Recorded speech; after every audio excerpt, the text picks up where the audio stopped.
सभी को good morning. और ये हम लोग पढ़ रहे क्लास 6 से साइंस जंतुओं में गति, और टॉपिक है मेरुदंड। क्या है? मेरुदंड, जिसको बोलते हैं हम लोग इंग्लिश में स्पाइन। क्या बोलते हैं? तो यहाँ पास हम लोग समझेंगे मेरुदंड के बारे में कि मेरुदंड क्या होता है। गहरी सांस भरकर इसे कुछ समय तक रोक कर रखिए। छोड़ो। अपनी छाती एवं पीठ को दबा दबाकर अपनी अस्थियों का अनुभव कीजिए। छाती को दबाइए। तो छाती में कौन सा हड्डी है? क्या बोलते हैं इसको? रिब्स। क्या बोलते हैं? टोटल कितना जोड़ा होता है? 12। और टोटल होगा कितना? 24। इसमें से के जोड़ा जो है ट्रू रिब्स है 7 और के जोड़ा फॉल्स रिब्स है 5। ठीक है, ये समझा दिए थे। तो आगे जो है इसको बोलते हैं हम लोग पसली। क्या बोलते हैं? इस रीजन का नाम है छाती, और छाती में जो हड्डी है इसको बोलते हैं पसली की हड्डी, इसका नाम है रिब्स। ठीक है, लेकिन पीछे का बात करेंगे, मुड़ जाइए। तो पीछे में यहाँ जो सर के नीचे है आपका पीठ की हड्डी में, क्या यहाँ जो बोलते हैं, जिसको बोलते हैं पीठ की हड्डी। तो इस वाले हड्डी का देखिए, सर के नीचे से मस्तिष्क मतलब होता है दिमाग, तो दिमाग के नीचे से यहाँ बोलते हैं गुदा। तो दिमाग के नीचे से कमर तक जो हड्डी जा रहा है उसका नाम है क्या? मेरुदंड। तो अब धर्मवीर मुड़िए, तो आप थोड़ा इधर नहीं, पीछे इधर मुड़िए। मुड़ गया? तो इसका जो शरीर है मुड़ गया। अगर यहाँ पास कितना हड्डी होता? एक। मान लो कितना होता? तो एक हड्डी मुड़ पाता? तो यहाँ से लेकर यहाँ तक टोटल छोटे छोटे कितने हड्डी हैं? कितने हैं? 33। छोटे छोटे 33 हड्डी को मिला के 33 हड्डी को मिला के बनता है मेरुदंड। कोई बोलेगा आप में से कि मेरुदंड होता क्या है? तो मेरुदंड जिसे रीढ़ की हड्डी कहते हैं। क्या कहते हैं? रीढ़ की हड्डी कहते हैं। पीठ की हड्डियों का समूह है, या मस्तिष्क से, मस्तिष्क मतलब दिमाग, दिमाग के पिछले हिस्से से शुरू होकर आपके कमर में जो बोलते हैं गुदा बोलते हैं वहां तक जाता है। तो पूरा मिला के देखिए, समझिए इस तरह से 1 2 3 4, मान लो के टोटल है 33। तो 33 को मिला के हम लोग क्या बोलेंगे? मेरुदंड। क्या बोलेंगे? जिसको स्पाइन बोलते हैं। और यहाँ जो इस तरह से गया है, जैसे आप लोग देखे होंगे तस्बी बोलते हैं, माला बोलते हैं। तो जो मोती से मोती होता है, ये मोती है, तो एक एक मोती को मिला देंगे तो क्या बनता है? माला। तो मोती को माला बनाने के लिए उसमें क्या डालते हैं? धागा।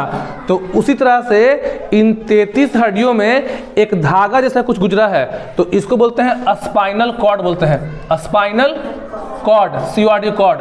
अब पूरा का नाम है स्पाइन, और स्पाइन मतलब मेरु, मतलब यहाँ मस्तिष्क के नीचे से लेके कमर तक जो 33 हड्डी है, जो कितना हड्डी है?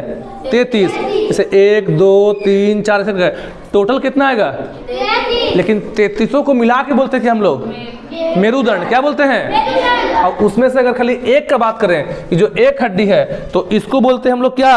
तो इसका नाम है हिंदी में कशेरु। क्या नाम है?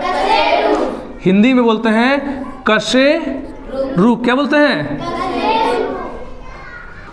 और कशेरु का इंग्लिश नाम है वर्टिब्री। क्या बोलते हैं? VERTEBRAE। मतलब एक जो हड्डी है उसको हिंदी में बोलते हैं कशेरु। क्या बोलते हैं? तो अगर 33 कशेरु को मिला देंगे तब क्या बनेगा? अब मेरुदंड का इंग्लिश क्या है? स्पाइन। क्या है? या जिसको बोलते हैं लोग बैकबोन भी बोलते हैं। बैकबोन शॉर्ट नेम, सिंपल नाम है। बैक मतलब पीठ, बोन मतलब हड्डी, जिसका सबसे सिंपल नाम है बैकबोन, पीठ की हड्डी। तो उसका अच्छा बायोलॉजी में नाम है स्पाइन। क्या नाम है? और हिंदी मीडियम में नाम है मेरुदंड। लेकिन मेरुदंड बनता किससे है? तो छोटे छोटे 33 हड्डी को मिला के 1 2 3 4 5 से 33 तक। तो उसमें से एक एक हड्डी को क्या बोलते हैं? कशेरु। और कशेरु का इंग्लिश नाम क्या है? वर्टिब्री। क्या है? अपने मित्र को खड़े होकर हाथों से किसी दीवार को धक्का लगाने के लिए कहिए। आप देखेंगे जब आपका मित्र दीवार पर धक्का लगाता है तो उसके कंधों के समीप यहाँ पास 2 उभरी हुई अस्थियाँ, कितना है? 2। एक कंधा पे 2 रहेगा। यहाँ पास जो है जब उसका यहाँ इसके अंदर कितना अस्थि होगा? 2 उभरी हुई अस्थियाँ दिखाई देती है। इन्हें कंधे की अस्थियाँ कहते हैं। कंधे की अस्थियों को अंश अस्थियाँ, बस कीजिए, यहाँ पास कितना हड्डी उभरेगा? 2। इधर भी 2, इधर भी कितना? 2। तो इन दोनों हड्डी को बोलते हैं कंधे की अस्थियाँ। और इसको स्पेशल नाम है, करो, यहाँ गौर करिएगा, यहाँ पास 2 हड्डी रहेगा, ठीक है। तो कंधे की अस्थियां को हम लोग क्या बोलते हैं? अंश अस्थियां। क्या बोलते हैं? कोई भी आपसे पूछा या एग्जाम में आया आपसे कि अंश अस्थियां क्या है, तो बोलिए कंधे में जब हम दीवार पे धक्का लगाते हैं तो हमारे कंधे में 2 हड्डी, एक कंधे पे 2 हड्डी उभरते हैं, ठीक है। उनको बोलते हैं कंधे की अस्थियां, और कंधे की अस्थियों को ही बोलते हैं अंश अस्थियां। मान लो MCQ में आएगा टिक करने के लिए, तो अंश अस्थियां में कितने हड्डी होते हैं? क्या बोलिएगा? एक कंधा में कितना होगा? अब हम लोग का अगला टॉपिक है श्रोणी अस्थियां। क्या है? तो आप लोग अपने किताब में सुधार लेंगे, बुक में लिखा हुआ श्रेणी, यहाँ पे पाई होगा, कोई श्रेणी अस्थियां नहीं होती है, बुक में गलती है। क्या कर लेंगे? श्रोणी। क्या करेंगे? जिसका इंग्लिश नाम होता है पेल्विक बोन। क्या होता है? पेल्विक, PELVIC, पेल्विक बोन्स, ठीक है ना। क्या होता है? श्रेणी की श्रोणी। श्रोणी क्या होता है? कमर की अस्थियों को श्रोणी अस्थियां कहते हैं। याद रखिएगा, कंधा में जो अस्थि था उसको हम लोग क्या बोले थे? अंश। याद रखना, कंधा में जो अस्थि है उसका नाम था अंश अस्थियां। क्वेश्चन जो है आपका, अगर आप अच्छे से पढ़ेंगे आपको 9, 10 कहीं दिक्कत नहीं होगा। अगर आपका 6 बढ़िया बेस अच्छा रहेगा आपको दिक्कत होगा। कंधे की अस्थियों को लोग क्या बोलते हैं? अंश। क्या बोलते हैं?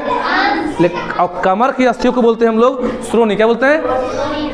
कमर की अस्थियों को श्रोणी अस्थियां कहते हैं। या बॉक्स के समान एक संरचना होती है, जैसे बॉक्स के समान एक संरचना बनाती है जो अमाशय के नीचे, अमाशय बोलते हैं पेट को, देखिए STOMACH। स्टमक का हिंदी क्या होता है? पेट। क्या होता है? पेट। और पेट को ही बोलते हैं हम लोग अमाशय। पेट का ही नाम क्या होता है? अमाशय। तो जो कंधे के नीचे हड्डी होता है, सॉरी कमर में जो हड्डी है, कमर के यहाँ पास का हड्डी, उसको हम लोग क्या बोलेंगे? Pelvic bone. क्या बोलेंगे? और उसका हिंदी क्या है? श्रोणी अस्थियां। बोन्स का हिंदी क्या हो गया? अस्थियां। और पेल्विक के लिए हो गया श्रोणी।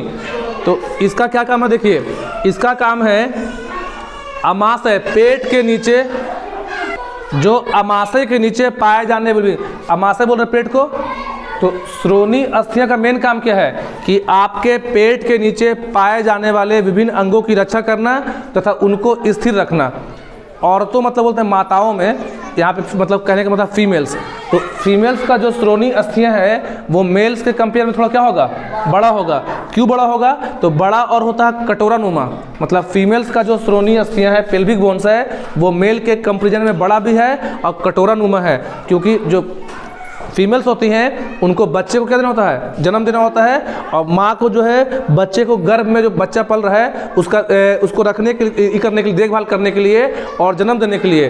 तो फीमेल्स में पेल्विक बोन्स, श्रोणी अस्थियां थोड़ा क्या होगा? बड़ा।